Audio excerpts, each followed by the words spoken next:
जय हिंद दोस्तों, मैं स्वागत करता हूं आप सभी का आपके अपने परिवार जीएस फोकस फैमिली में। तो दोस्तों आज हम देखेंगे 24 अगस्त का जो सेकेंड शिफ्ट हुआ है उसमें जो भी जीके जीएस और हिंदी के प्रश्न बने हैं उनके बिल्कुल 100% एक्यूरेट आंसर क्या होंगे।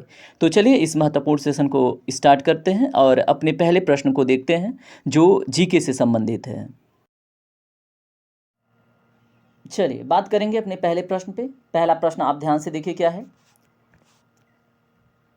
पेंसिलिन की खोज जिसने चिकित्सा में क्रांति ला दी, इसका श्रेय किन्हें दिया जाता है? तो दोस्तों अलेक्जेंडर फ्लेमिंग, इसमें ऑप्शन नंबर बी करेक्ट होगा। उसके बाद वह धन जो वैध तरीकों से अर्जित किया जाता है और जिसका हिसाब किताब रखा जाता है, जिसके लिए एक आयकर अन्य कर उस पर भुगतान किए जाते हैं, उस धन को क्या कहते हैं? तो दोस्तों उसको हम व्हाइट मनी या सफ़ेद धन कहते हैं। आपको पता होना चाहिए, ठीक है। भारतीय संविधान की प्रस्तावना में कौन सा शब्द यह दर्शाता है कि भारत किसी भी बाहरी नियंत्रण से मुक्त है? तो दोस्तों इसमें ऑप्शन नंबर ए करेक्ट होगा। संपूर्ण प्रभुत्व संपन्न जो शब्द है यह दर्शाता है कि भारत जैसे मान लीजिए किसी भी विदेश किसी भी अन्य देश के प्रभाव में आकर अपने डिसीजन नहीं लेगा। चलिए बात करते हैं प्रश्न नंबर चौथे पे। भारत में निम्नलिखित में से कौन सा पठार अरावली और विंध्याचल के बीच स्थित है? तो दोस्तों इसमें ऑप्शन नंबर सी करेक्ट होगा, मालवा का पठार। याद रखेंगे, देखिए मैंने पठार वाले सेक्शन में ये सारे क्वेश्चन ना मैंने अपने प्रत्येक सेशन में करा रखे हैं, ठीक है। उसके बाद देखिए ज्यामिति के जनक के रूप में किसे जाना जाता है? तो दोस्तों इसमें जो ऑप्शन नंबर सी करेक्ट है, यूक्लिड, ठीक है। यूक्लिड को ज्यामिति के जनक के रूप में जाना जाता है। अगला प्रश्न है, सोशल मीडिया संचार में एनालिटिक्स टूल्स का मतलब जो उपयोग किया जाता है किस लिए किया जाता है? तो दोस्तों इसमें हम क्या करते हैं, अपने प्रदर्शन को देखते हैं, ठीक है। तो मेजरमेंट ऑफ परफॉर्मेंस इसमें करेक्ट होगा, ऑप्शन नंबर बी सही होगा। चलिए बात करते हैं अपने अन्य प्रश्नों पे। एक मिनट, थोड़ा सा ऊपर लग गया। चलिए, भारत में किस अधिनियम ने गैर कानूनी और आतंकवादी गतिविधियों से निपटने के लिए रूपरेखा प्रदान की? तो दोस्तों इसमें ऑप्शन नंबर डी करेक्ट है, यूएपीए, ठीक है। याद रखेंगे। देखिए इसमें हम डिटेल में बात नहीं कर सकते क्योंकि कम समय में आपको आंसर चाहिए होता है, ठीक है। भारत रूस वार्षिक शिखर सम्मेलन का क्या महत्व है? तो दोस्तों इसमें राइट आंसर क्या होगा? ऑप्शन नंबर डी करेक्ट होगा, रणनीतिक साझेदारी और रक्षा सहयोग को मजबूत करना। सोशल मीडिया में जो कंटेंट क्यूरेशन शब्द का प्रयोग किया जाता है वो किस लिए किया जाता है?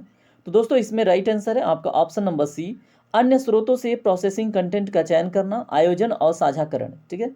तो ये होता है कंटेंट क्यूरेशन। देखिए ये सोशल मीडिया वालों को ज़्यादा पता होगा, ठीक है। चलिए बात करते हैं अन्य प्रश्नों पे। आपसे पूछा जा रहा है SAC कोड कितने अंकों का होता है? तो दोस्तों इसमें राइट आंसर है आपका ऑप्शन नंबर सी 6 अंकों का, ठीक है। याद रखिएगा। चलिए बात करते हैं अगले प्रश्न पे। भारत के लौह पुरुष के रूप में किसे जाना जाता है? तो दोस्तों सरदार वल्लभ भाई पटेल को।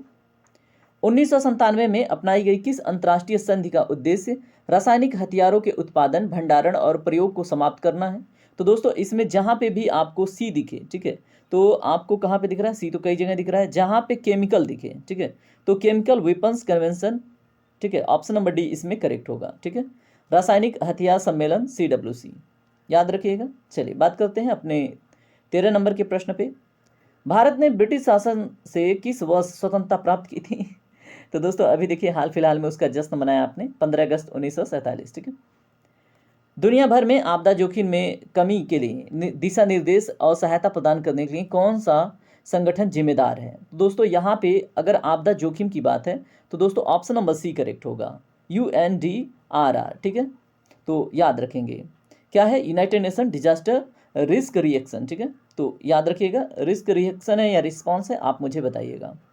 अगला प्रश्न देखिए, एन एरा ऑफ डार्कनेस इसकी इस पुस्तक के लेखक कौन है? तो दोस्तों ऑप्शन नंबर सी करेक्ट है, शशि थरूर इसके लेखक हैं।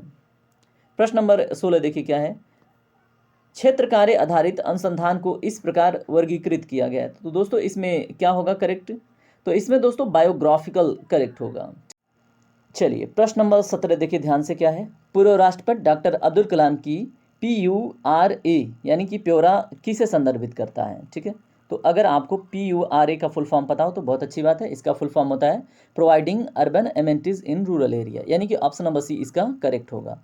चलिए प्रश्न नंबर 18 देखिए, भारत में कैशलेस अर्थव्यवस्था को भारत सरकार की डिजिटल इंडिया पहल के साथ बढ़ाया गया, तो ऑप्शन नंबर सी करेक्ट होगा। किस प्राचीन ग्रंथ को आयुर्वेद का विज्ञान कहते हैं? तो दोस्तों चरक संहिता को। चलिए प्रश्न नंबर 20 देखिए क्या है, किस दिन को अंतर्राष्ट्रीय शांति दिवस के रूप में मान्यता प्राप्त है? तो 21 सितंबर को। भारत की पहली महिला प्रधानमंत्री कौन थी? तो दोस्तों आपको पता ही है इनका नाम, चलिए बताइए, इंदिरा गांधी। भारतीय संविधान के किस अनुच्छेद में पंचायतों की स्थापना का प्रावधान है? तो दोस्तों अनुच्छेद 243, ऑप्शन नंबर ए करेक्ट होगा। किस दिन को विश्व मौसम विज्ञान दिवस के रूप में मनाया जाता है? तो जल्दी से इसका जवाब दीजिए, मौसम विज्ञान दिवस किस डेट को मनाते हैं? 23 मार्च, ठीक है, ऑप्शन नंबर सी इसमें करेक्ट होगा। निम्नलिखित में से कौन सा भारत का सबसे बड़ा खाद्य उत्पादक है? तो दोस्तों इसमें जो राइट आंसर है वो क्या होगा? इफ़को होगा, ठीक है। तो इफ़को आपको कहाँ पे देखने को मिल रहा है? ऑप्शन नंबर बी करेक्ट है, Indian farmers fertilisers cooperative limited, ठीक है। प्रश्न नंबर 25 देखिए क्या है। मानव अधिकार संरक्षण अधिनियम कब लागू हुआ? तो दोस्तों 28 सितंबर 1993 को। नरौरा जो परमाणु विद्युत संयंत्र है वो उत्तर प्रदेश के किस जिले में है? तो दोस्तों ये बुलंदशहर में देखने को मिलेगा आपको। यूनाइटेड किंगडम की जो आधिकारिक मुद्रा है उसको पाउंड स्टर्लिंग कहते हैं, याद रखिएगा। चलिए बात करते हैं अन्य प्रश्नों पे। साइबर सुरक्षित भारत पहल किस वर्ष शुरू की गई? तो दोस्तों 2018 में। G20 देशों में जी का फुल फॉर्म क्या है? तो दोस्तों ग्रुप है उसका full form. Green house gas क्या करते हैं? तो दोस्तों ये गैस हैं जो इंफ्रारेड को क्या करते हैं? अवशोषित कर लेते हैं, ठीक है। तो ये क्या करते हैं? अवरक्त विकिरण को उत्सर्जित और अवशोषित दोनों करते हैं। तो पहले अवशोषित करते हैं और रात्रि के टाइम में विकिरित करते हैं, तो याद रखेंगे। चलिए अगला प्रश्न देखिए क्या है। प्रत्येक पंजीकृत आपूर्तिकर्ता को दी गई पहचान संख्या को क्या कहते हैं? तो दोस्तों GSTIN कहते हैं। बाजरा का सबसे बड़ा उत्पादक राज्य? तो दोस्तों राजस्थान है। संयुक्त राष्ट्र सुरक्षा परिषद की भूमिका क्या है? तो दोस्तों बताइए। इसमें अगर राइट आंसर की बात करें तो अंतर्राष्ट्रीय शांति और सुरक्षा बनाए रखना, ऑप्शन नंबर सी करेक्ट होगा। NOAA का मतलब क्या है? तो दोस्तों बताइए। इसमें right answer option number A, national oceanic and atmospheric association, ठीक है, तो याद रखिएगा। कौन सा भारतीय राज्य चाय का प्रमुख उत्पादक है? तो दोस्तों असम, और दक्षिण भारत में पूछे तो तमिलनाडु हो जाएगा। चलिए बात करते हैं। जम्मू और कश्मीर में वॉर अगेंस्ट वेस्ट के लिए राजदूत के रूप में सितंबर 2023 में किसे नामित किया गया था? तो वॉर अगेंस्ट वेस्ट के लिए राजदूत के रूप में किसे नामित किया गया था? तो दोस्तों ऑप्शन नंबर सी करेक्ट है, कैप्टन बाना सिंह को, ठीक है। क्या नाम है? कैप्टन बाना सिंह। कोशिका में राइबोसोम का मुख्य कार्य क्या होता है? तो दोस्तों ये प्रोटीन संश्लेषण का काम करता है। चलिए प्रश्न नंबर 38 देखिए क्या है। मैंग्रोव वितरण मुख्य रूप से अंडमान और निकोबार द्वीप समूह में निम्नलिखित भागों में किस में पाया जाता है? मुख्य रूप से दोस्तों उत्तरी अंडमान में पाया जाता है। तो इस तरह से जीएस का पोर्शन कंप्लीट हुआ। अब हम हिंदी के प्रश्नों को देखेंगे, ठीक है। तो चलिए देखते हैं अपना पहला हिंदी का प्रश्न, ठीक है। देखिए गद्यांश पद्यांश तो आपने कर ही लिया होगा। अन्य देखिए, लोकायतन कृति के लिए सोवियत लैंड नेहरू पुरस्कार किसे दिया गया था? तो दोस्तों सुमित्रा नंदन पंत जी को दिया गया था, ऑप्शन नंबर ए करेक्ट होगा। निम्नलिखित में से कौन सा जोड़ा समरूपी भिन्नार्थक है? तो दोस्तों अवधि और अवधि ये समरूपी भिन्नार्थक है। इंद्री का विशेषण शब्द है, तो दोस्तों इसको ऐन्द्रिय के रूप में प्रयोग किया जाता है।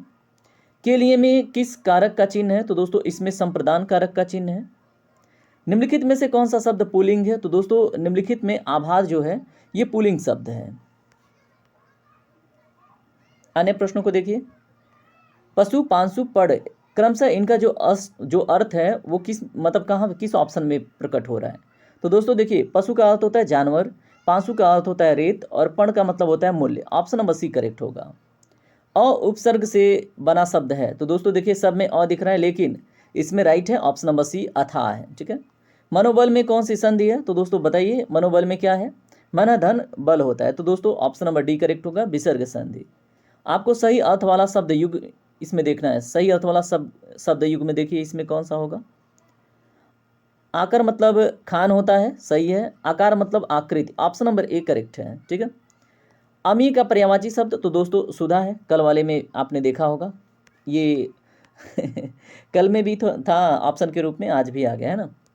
निम्नलिखित में से कौन सा स्वसंधि का उदाहरण है? तो दोस्तों इसमें स्वसंधि का उदाहरण ऑप्शन नंबर डी में देखने को मिलेगा आपको, ठीक है।